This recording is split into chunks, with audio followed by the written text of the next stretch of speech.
بسم اللہ الرحمن الرحیم۔ السلام علیکم۔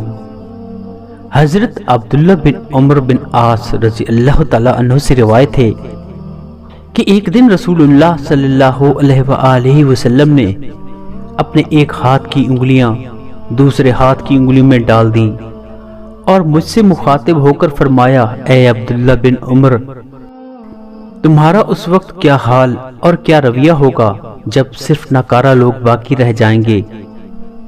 ان کے معاہدات اور معاملات میں دغا فریب ہوگا اور ان میں سخت اختلاف اور ٹکراؤ ہوگا، اور وہ باہم اس طرح گتھ جائیں گے جیسے میرے ایک ہاتھ کی انگلیاں دوسرے ہاتھ کی انگلیوں سے گتھی ہوئی ہیں۔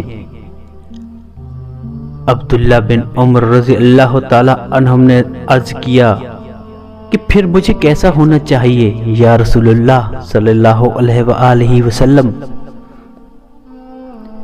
یعنی اس فساد عام کے زمانے میں مجھے کیا کرنا چاہیے؟